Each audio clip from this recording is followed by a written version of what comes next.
by Commissioner Brett Yormark. Commissioner, appreciate you joining us. Thrilled to be here. 2 years ago when we were up here and you got up on the stage and you said we're open for business, I don't know that we thought that college sports would look like this in 16 teams, but here we are in Las Vegas. I want to ask first, why here? Why did you decide to bring the Big 12 Media Days to Vegas? Well, we love Dallas. Unfortunately, there were some scheduling conflicts at AT&T Stadium. We love AT&T Stadium, and we'll be back there again for our championship weekend. But we had the opportunity to take one of our tentpole events on the road. And I've always aspired to be here in Vegas, even before realignment. I just felt it's the sports and entertainment capital of the world, and given our direction as a conference, as a brand, we needed to be here. So I'm glad we came here. The Allegiant Stadium is wonderful. And I've been approached by so many of our student athletes who have thanked us for bringing the event here, because many of them have never been to Vegas. So it's become a bit of a cultural experience for them, which I'm really pleased about. You talked about this being a national conference, everybody knowing it. You're now stretching into 4 time zones. How important was that for the conference, or in your mind, for the Big 12 to be in 4 different time zones? Well, I think for me, and I said this almost 2 years ago, I wanted to be a national conference. I aspired to do that. The 4 corners were high on the whiteboard when we thought about realignment and what they could deliver. Not only great brands and excellence at what they do, but they also bring new markets, important markets, and obviously a 4th time zone. So it all worked out well for us. Today, we are in 10 states. We're in 4 time zones. We have 90 million people in our footprint, and we're truly national, and I think that matters. Commissioner, today you announced the first ever Big 12 Alumni Council, and we have one of those guys sitting with us here today. Happy to be on it. I think that's amazing. It's forward thinking. But do you mind touching on that and why you wanted to put that group together and what you guys will do as a team? Well, interesting enough, when I got here, I created an advisory board of some C-level executives from many, many different industries. And in conversations with our advisory board, they felt that we should have a sounding board when it comes to former student athletes that could guide us through this transition, that could mentor our current student athletes and really help us as we navigate, the future. So we decided to move on that, and thrilled that we've got a great collection of former student athletes that have been so successful on and off the field to help guide us in this period of growth and transition.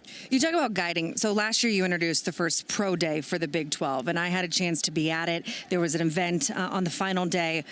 I'm sitting up there talking with the Undertaker and giving advice, but at each of the tables, you had someone from a different field, whether it was a financial advisor or a life planner. And I thought it was so interesting because there's players that have never booked their own plane ticket, that it went beyond just, here we're going to invite NFL executives to be able to watch what they can do on the field. But there is eventually going to be life after the NFL. So just want to say that I thought that was pretty amazing. And watching the athletes soak it in, what's the plan going forward for this pro day? We're going to continue to double down on Pro Day. I've had numerous meetings with the NFL since last year's Pro Day, and they want to continue to make it grow. And for us, we're taking a very holistic approach. Yes, there are great student athletes and draft-eligible football players that will make it to the next level, but many won't. And that approach that we took was all about helping them develop skills for that next chapter in their journey. So we're going to continue to double down. Hopefully we make it bigger. And we're excited about what the future of our Pro Day looks like, and especially with our partnership with the NFL, which is critically important. That's a heck of a job fair. No doubt about it. Yeah. But exactly right. Last year, we saw the ushering in of 4 teams. We see 2 leave, now 4 more added. Are we done with expansion, or is it still more to be had? Well, from a Big 12 perspective, it's critically important that I prioritize the integration of those 6 schools. I took this job less than 2 years ago, and we've grown by 60%. And that's pretty dramatic. That being said, listen, I've got to be prepared for the what if. I've always felt that way. And I don't like surprises. So maintaining a pulse on what's happening in the marketplace and being able to capitalize on opportunities that might present themselves, I've got to be ready. That being said, really the priority is we're a 16-team league for the first time. Want to make sure the integration of the 4 this year and the 4 from last year are done at a high level. And most importantly, I want us to become the best version of ourselves. we've got a lot of growth ahead of us, a lot of potential, and I want to push forward and realize that. But if an opportunity presents itself to strengthen this conference for all the right reasons, we've got to pursue it. Commissioner, there's a lot of excitement with the Big 12 right now, and rightfully so. We just talked about the 8 new teams over the last 2 years, but I want to talk about the entertainment at the Big 12 championship game. You brought in Nelly for the halftime show. We aired it on ABC. It was a tremendous deal. Kind of a two-part question. One, why Nelly, and why that show, and who do we have this year to look forward to? It's a great question. Obviously I was a part of Rock Nation before I took this job. Rock Nation is responsible for the talent at the NFL Super Bowl halftime show, so I wanted to replicate that to the extent we could. Love it. And really usher in a new age of collegiate athletics, and we are in the entertainment business, and I think there's a way to bring the old and the new together, which we did last year. And if you recall, Nelly choreographed the first couple of sets with the school bands and gave those school bands an incredible experience. And one of the reasons we went with Nelly, obviously he's world class, but he offered to choreograph some of those sets with our school bands, which made a lot of sense. So we're now talking to some great artists. We'll probably announce something in the next 30 days. We go on sale for our football championship on August 12th. And hopefully by then we'll make an announcement who our halftime show. But that's going to be peek behind the curtain. No peek behind the curtain. But it's going to be a new tradition. That's great. And then one we'll do every year. But I'm hoping we have more than one team. That's the goal. I think, and I said it yesterday, we have the deepest conference in America. I wouldn't be surprised if we have multiple teams that represent the Big 12 in that 12-team format. And that's our goal. So I'm very excited about it. What happens beyond 12, I don't know yet. I don't have a crystal ball.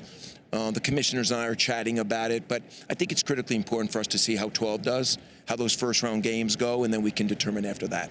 We briefly talked a little bit about this being a national conference, but yesterday you hinted at some international aspects of the Big 12. Maybe share those thoughts. I think it's critically important that we continue to glamorize and elevate and amplify our brand, not only domestically but internationally, but in markets that truly are significant and matter to us.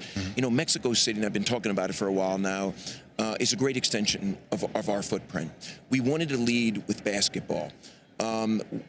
Given the dynamics of home games and how important those are, I mentioned yesterday, we're probably going to pivot from that strategy and launch with either women's soccer or baseball. It's much more manageable for our schools to do that. But Mexico City is a very important market for us, as is other international markets that can help with enrollment for our schools, that can help with student-athlete recruitment. I mentioned yesterday we'll be playing football in Ireland next August with Iowa State and Kansas State. So we aspire to not just be a national conference, but also to be on the consciousness of those that, you know, are fans internationally.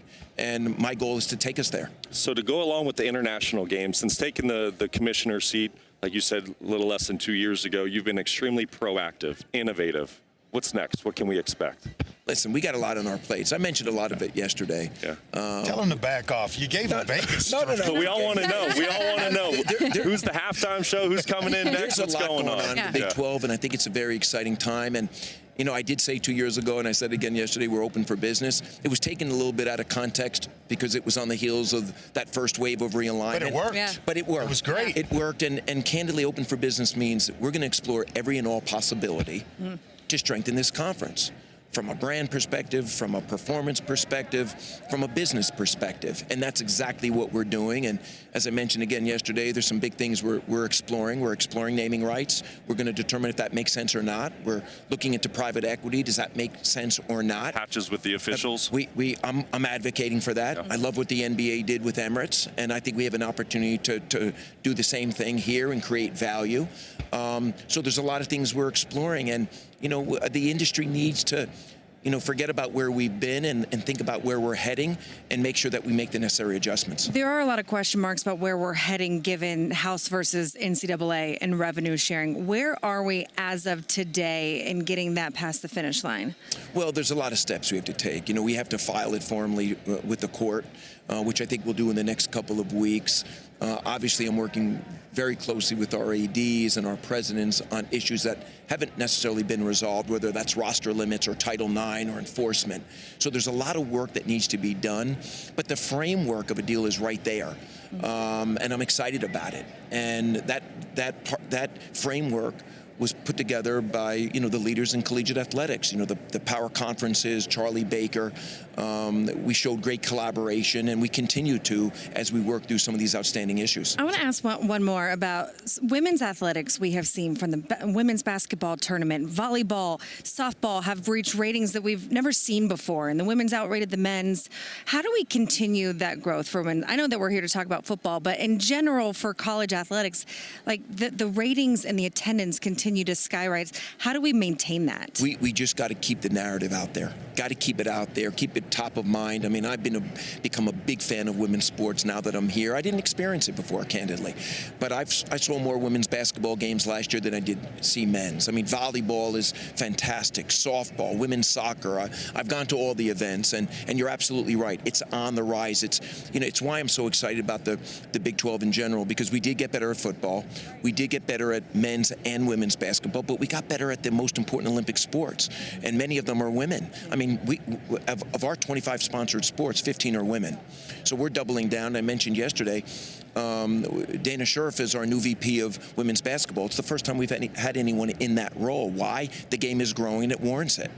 So I think we got to keep the narrative on women's sports, deservedly so, because, I mean, it's a huge growth area for all of us. You're a busy man. You get around a lot of places. Where's your schedule take you early? What maybe some games that you're looking forward to? So I'll be visiting campuses throughout the football season. I start off, and I'm working through my schedule right now, but I do start off at West Virginia for the West Virginia Penn State home game, and then I'll move around the conference, which is exciting. I think the following week, I'm staying in Dallas to see BYU at SMU, which is going to be an exciting game. So I become a lover of college football. And I'm excited. It's almost around the corner. You're going to Paris, too. Are you going to get to see any of the student athletes in action? I am going to Paris. Yeah. I am going to spend time with student athletes. We've got 70 of them that are participating this summer, which is really exciting for us and the conference, current and former athletes. So I'll spend a couple of days in Paris, and we've got some of our school presidents there as well. So it'll be a good time to get together and root on our student athletes.